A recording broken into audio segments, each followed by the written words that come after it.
Hello guys, coding में आप सभी का बहुत बहुत बहुत स्वागत है। हार्डवेयर की सीरीज में हम आज बात करने वाले हैं लॉजिसिम का लेआउट, वायरिंग और गेट्स के बारे में। ये सब देखने के लिए जुड़े रहे हमारे साथ। और अगर आप हमारी चैनल में नए हैं तो सब्सक्राइब करें, और अगर मेरी वीडियो पसंद आती है तो लाइक भी करें और शेयर भी करें। चलते हैं हम अपने लॉजिसिम के लेआउट की ओर। तो आइए देखते हैं।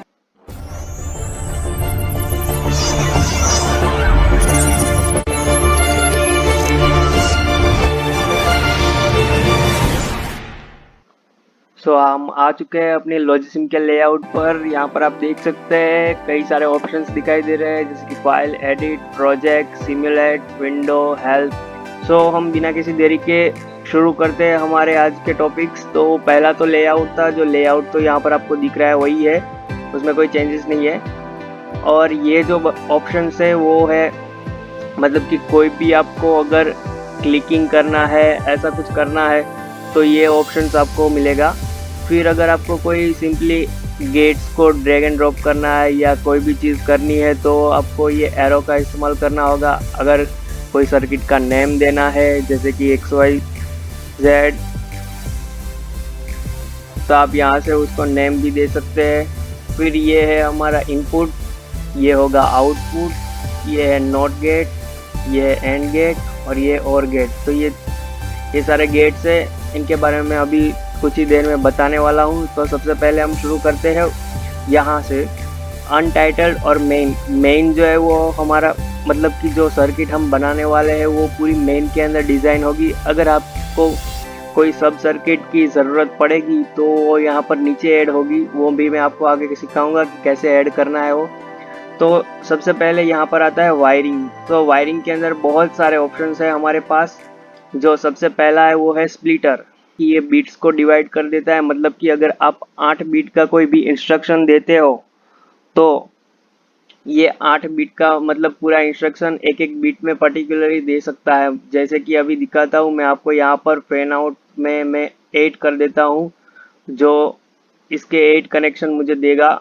और बीट्स में भी 8 कर दूंगा कि मेरी डेटा बीट की विड्थ भी 8 ही है। तो ये सारे 8 के 8। अगर मेरी डेटा बीट की विड्थ ज़्यादा हुई, जैसे कि 16 हुई, तो एक फैन यानी कि एक वायरिंग के जो मतलब आउटपुट है उसमें 2 बिट्स जाएंगी। यहाँ पर देख सकते हैं 0 1 2 3 4 5 6 7, ऐसे एक फैन के अंदर 0 1 मतलब 2 बिट्स हम यहाँ से इनपुट 16 बिट करेंगे और ये उसको दो दो बिट में डिवाइड करके आउटपुट में देगा। तो ये एक स्प्लिटर का वायरिंग हो गया। अब उसी तरह से अगर आप यहाँ पर देखेंगे तो दूसरा है पिन पिन पिन यानी कि 0 1 जो मैंने यहाँ पर बताया था इनपुट है हमारा। तो ये 0 1 जो है वो पिन पिन कहलाता है। मतलब कि या तो 0 देंगे या तो 1 देंगे, वो आपको आगे समझ आ जाएगा। अभी के लिए फिलहाल इतना काफ़ी है।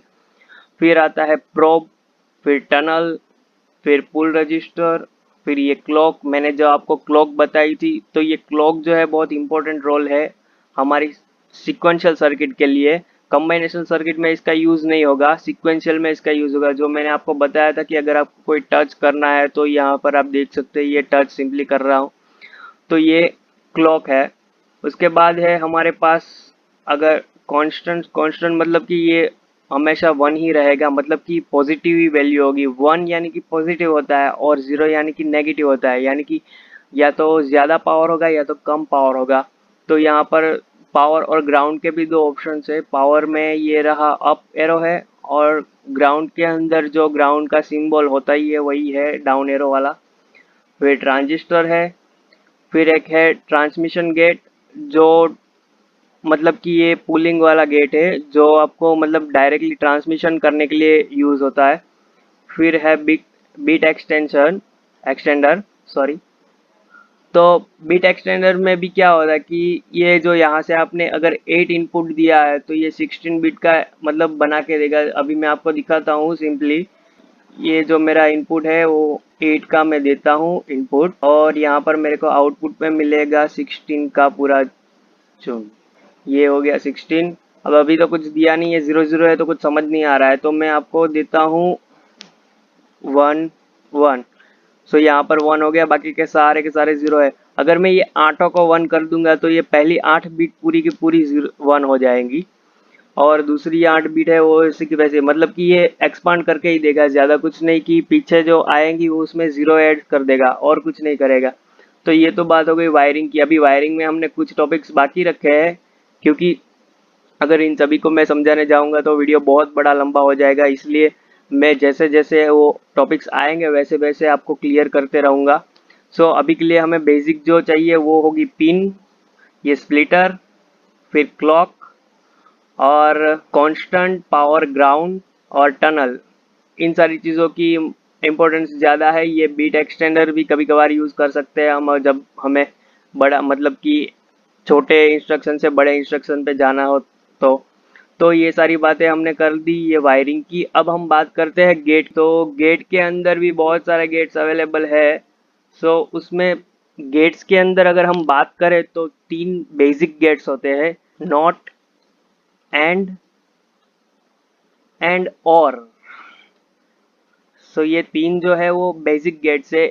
बेसिक गेट्स मतलब कि जैसे सिंपली आप डेफिनेशन के ऊपर से ही पता कर सकते हैं कि बेसिक मतलब कि हर जगह पर यूज होने वाले, बट ये बेसिक गेट्स भी है जो इन्हें बनाना है तो इनका बनाने के लिए भी यूनिवर्सल गेट की ज़रूरत पड़ती है। अब यूनिवर्सल गेट जो है ना वो हर जगह पे आप यूज़ कर सकते हैं, मतलब कोई भी सर्किट में यूनिवर्सल गेट को आप यूज़ कर सकते हैं। तो यूनिवर्सल गेट के लिए एक नैंड आता है और एक आता है नॉर। तो ये दोनों जो है वो यूनिवर्सल गेट है हमारे।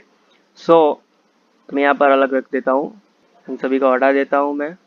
सो ये ऊपर के 3 जो है वो हमारे बेसिक गेट्स है, ये नीचे के 2 जो है वो हमारे यूनिवर्सल गेट है। अब इन दोनों में डिफरेंस क्या है? डिफरेंस कुछ भी नहीं है, सिमिलर ही है, बट इनके जो वर्किंग रूल्स है वो डिफरेंट है। मतलब कि अगर नॉट की बात करें तो नॉट मतलब हम अगर सिंपल भाषा में अपनी भाषा में नॉट को बोले तो क्या हो सकता है कि नहीं, मतलब कि ना। सो नॉट भी यही करता है। अगर मैं इसको इनपुट के लिए 1 दूंगा, सॉरी, अगर मैं इसे इनपुट के लिए 1 दूंगा तो ये मुझे आउटपुट में 0 देगा, मतलब कि जो है उसका उल्टा कर देगा। मतलब कि 1 है तो 0 कर देगा, 0 है तो 1 कर देगा। आप देख सकते हैं। उसी तरह एंड, एंड क्या काम करता है?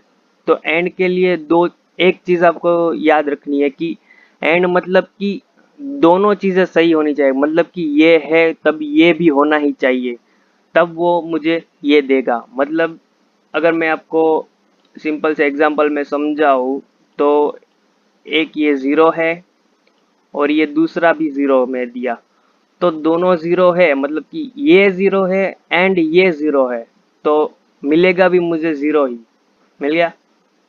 और अगर मैं ऐसा कहूँ कि ये 1 है और ये 0 है तो मुझे फिर से 0 मिला, क्योंकि एक 1 या एक 0 होगा तो ये जो होगा वो समझ नहीं पाएगा, मतलब कि ये 0 ही देगा। और अगर हम यहाँ पर 1 कर देते तो भी 0 ही देगा, बट अगर ये भी 1 है ये भी 1 है तो मुझे 1 मिलेगा। जैसे कि मैंने बताया कि ये 0 है ये 0 है तो 0 मिलेगा, मतलब कि दोनों सिमिलर होंगे तब सिमिलर मिलेगा, और दोनों अल्टरनेट होंगे तब 0 मिलेगा। मतलब कि दोनों सिमिलर है, 0 0 तो 0 मिला, 1 है तो 1 1 है तो 1 मिला, अगर 0 1 होगा तो 0 मिल जाएगा। मतलब कि इसकी टेबल कुछ इस तरह से आएगी। मैं यहाँ पर आपको डायरेक्टली दिखा सकता हूँ, एनालाइज सर्किट के अंदर आपको सारी बातें मिल जाएगी इसमें। फिलहाल इसे हटाना होगा पहले, क्योंकि वरना ये नोट का भी हमें साथ में ही दे देगा। सो प्रोजेक्ट एनालाइज सर्किट, ए इसको डॉट से सिंबलाइज किया जाता है, नोट के लिए हमें डैश यूज करना होता है, जो मैं आपको दिखाता हूँ फिर से। तो ये यहाँ पर टेबल मिलेगा, आप देख सकते हैं 0 0 पे 0, 0 1 पे 0, 1 0 पे 0 और 1 1 पे 1। तो ये टेबल है, आपको नोट डाउन करना है तो नोट डाउन भी कर सकते हैं। देन नेक्स्ट आता है और गेट। और गेट मतलब कि सारी चीज़ों के लिए ये हाँ कर देगा।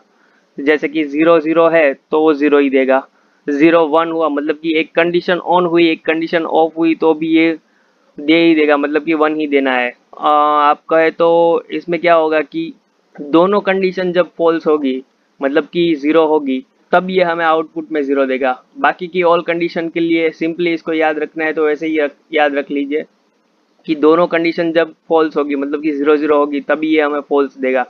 अगर एक भी कंडीशन ट्रू हुई तो हमें ट्रू ही देगा। देखिए आप देख सकते हैं कोई भी एक कंडीशन ट्रू हुई तो ट्रू ही देगा, दोनों ट्रू हुई तो भी ट्रू ही देगा। मतलब कि आपको यहाँ पर ये और याद रखने में बहुत सिंपल है कि दोनों कंडीशन फॉल्स है तो ही फॉल्स, बाकी में ट्रू, ऐसे याद रख सकते हैं। और इसमें भी ऐसा ही है, दोनों कंडीशन वन हुई मतलब कि ट्रू हुई तभी ट्रू, बाकी सारे में फॉल्स।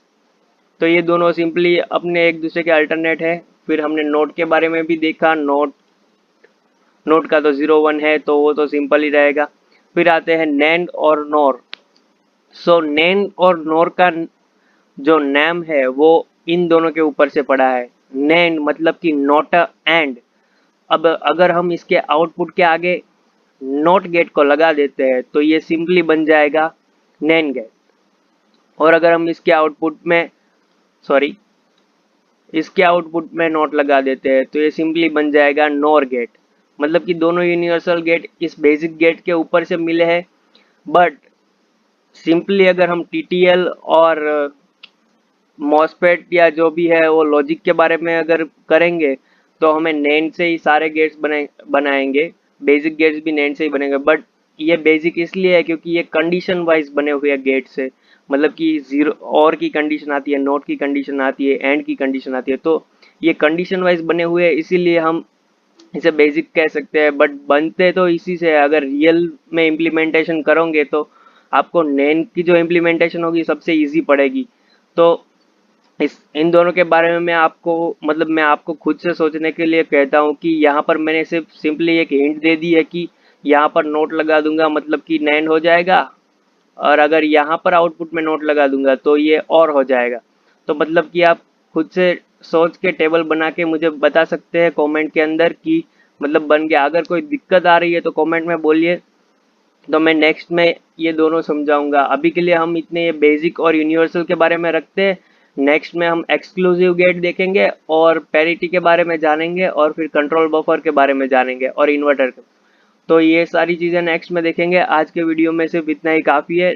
नेक्स्ट के लिए आप कंटिन्यू करें और अगर वीडियो पसंद आया तो लाइक भी करें। Thank you.